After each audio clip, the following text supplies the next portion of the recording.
আসসালামু আলাইকুম বন্ধুরা। তো কি অবস্থা সবার? আবার চলে আসলাম তোমাদের মাঝে আরও একটি নতুন ভিডিও নিয়ে। তো তোমরা যে জায়গায় দেখতে পাচ্ছ এটি কিন্তু কুলগাছি রাজশাহী বিল। এটা হচ্ছে তোমাদের ব্রাহ্মণবাড়িয়া জেলা চুয়াডাঙ্গা থানা কুলগাছি গ্রামে।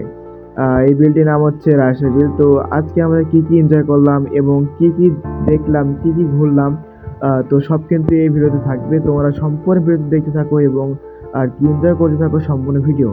তো আমরা কিন্তু আর কি নৌকায় উঠে পড়েছি, আর মাঝে মাঝে কিন্তু নৌকা ছাড়ার জন্য প্রস্তুত হচ্ছে। আসলে দেখতে পাচ্ছ আশেপাশে কিন্তু অনেক সুন্দর মাঝখানে প্রকৃতি রয়েছে। আর কি পানি যখন ঝরে থাকে তখন কিন্তু অনেক ধান লাগানো থাকে এবং পানি যখন বাড়ে তখন কিন্তু ধান থাকে না। আমরা কিন্তু আর কি কিনারা ছেড়ে প্রায় নৌকা ছেড়ে দিয়েছে মাঝি ভাই। আমরা কিন্তু কিনারা ছেড়ে প্রায় অনেক চলে এসেছি। তোমার জুম করে দেখানোর চেষ্টা করছি আর কি কত লোকজন এখানে। এখানে প্রত্যেক বছর কিন্তু বিভিন্ন দূর দূরান্ত থেকে অনেক আর কি মানুষজন আসে এই বিলটি ভ্রমণ করার জন্য। তোমরা দেখতে পাচ্ছ অনেক নৌকা কিন্তু রয়েছে মাঝি ভাই যারা হচ্ছে নৌকা চালাচ্ছে এবং এরা কিন্তু এখান থেকে তাদের জীবিকা নির্বাহ করে। এবং এই বিলটিতে কিন্তু প্রচুর পরিমাণে মাছ থাকে, ছাড়া থাকে, যা বছরে কিন্তু তিন থেকে চারবার আর কি ধরা হয়। আমাদের সাথে কিন্তু রয়েছে আলিফ ভাই এবং রয়েছে দুলা ভাই। আমরা সবাই মিলে কিন্তু চলে এসেছি আর কি বিলে।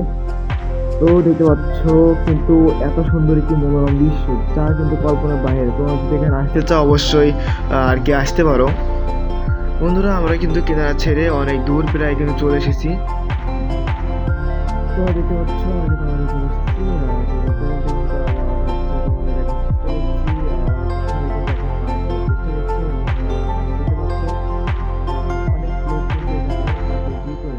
আমাদের সাথে রয়েছে প্রায় 4 থেকে 5 জন লোক। তো তোমরা এখানে মাঝখানে যেটি গোল চত্বর দেখতে পাচ্ছ আর কি এখানে 22 দিয়ে যে খুঁটি পোতা আর কি এটা হচ্ছে তোমার সরকারের একটি জমির ভিতরে, মানে সরকারের লোক আর কি প্রত্যেক বছর এখান থেকে কিন্তু একবার এবং দুবার কিন্তু মাছ ধরতে পারে।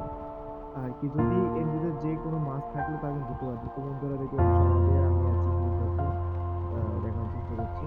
সামনে কিন্তু আপু আছে, ভাই আছে, তার মেয়ে আছে, তো আর কি ভাই কিন্তু বসে রয়েছে।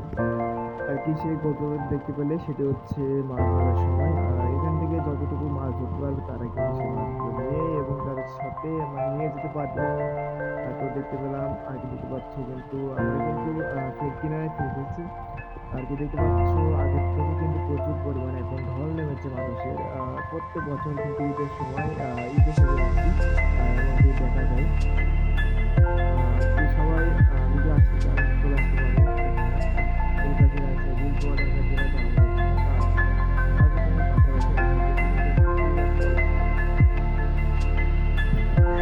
আমরা কিন্তু এবার হচ্ছে নেমে পড়বো। নৌকা যখন কিনারায় কি ফিরাবে তখন কিন্তু আমরা এখান থেকে নেমে আর কি দেখার চেষ্টা করবো এখানে অনেক কী কী দোকানপাট রয়েছে এবং অবশ্যই একটি মানুষের কাছ থেকে জানার চেষ্টা করব আর কি এখানে এই রাজশাহী বিল কতদিন ধরে বিখ্যাত এবং কিসের জন্য বিখ্যাত এবং তিনি কি করেন আর কি বিভিন্ন বিষয়ে জানার চেষ্টা করব। এবং আমাদের সঙ্গে থাকো এবং দেখতে থাকো সম্পূর্ণ পুরাতন ভিডিও। আমরা চলে এসেছি কিন্তু নৌকা থেকে নেমে এখন তোমাদের দেখানোর চেষ্টা করবো এখানে কী কী দোকান রয়েছে এবং সেখানে কী কী আর কি বিক্রয় করা হয়। দেখতে পাচ্ছ অনেক মানুষের ভিড় কিন্তু এখানে, এমন কিন্তু প্রত্যেক বছরে এই সময় দেখা যায়। তোমরা দেখতে পাচ্ছ এখানে কিন্তু একটি দোকান দেখতে পাচ্ছি, এটি হচ্ছে আর কি একটি খেলনা আইটেমের। তো প্রত্যেক বছর এখানে কিন্তু একটি মেলা টাইপের আর কি বসে। দেখতে পাচ্ছি এখানে জুসের দোকান আর কি ইত্যাদি ইত্যাদি অনেক ফল আইটেম রাখা হয়। দেখতে পাচ্ছ অনেক বাচ্চাদের খেলার আইটেম রয়েছে এখানে, যেমন আর কি বল মেরে। আচ্ছা আপনার নাম কি? আমার নাম আব্দুল মোহাম্মদ। আচ্ছা, তো আপনার এখানে হচ্ছে মানে বিখ্যাত কিসের জন্য আপনার এই যে রাজশাহী বিলটা? বিলের লাগে বিখ্যাত। আচ্ছা ঠিক আছে। এখানে কি প্রত্যেক বছর মানুষজন বেশি ভিড় হয়? ও প্রতি বছর মানে মানুষের তো অভাব হয় না। আচ্ছা আচ্ছা, ঠিক আছে। তো আপনি আর কি মানে এই যে গাড়ি এটা যেটা দেখতে পাচ্ছি এটা কি মানে প্রথম হয়েছে এবছরে? এই বছর প্রথম। আচ্ছা এবছর প্রথম হয়েছে না? আচ্ছা আপনাকে অনেক অসংখ্য ধন্যবাদ। ঠিক আছে। তো বন্ধুরা চাচার কাছ থেকে কিন্তু জানতে পারলাম আর কি এই রাজশাহী বিলটি কিন্তু অনেক দিন ধরে কিন্তু বিখ্যাত হয়ে রয়েছে। আসলে এটি হচ্ছে এটি অনেক বড় বিল এবং বিভিন্ন দূর দূরান্ত থেকে কিন্তু পর্যটক আসে। তো বন্ধুরা তোমাদের ভিডিও যদি অবশ্যই ভালো লেগে থাকে তাহলে অবশ্যই লাইক, কমেন্ট এবং শেয়ার করতে ভুলবে না এবং আমাদের সঙ্গে থাকো, সুস্থ থাকো। আল্লাহ হাফিজ।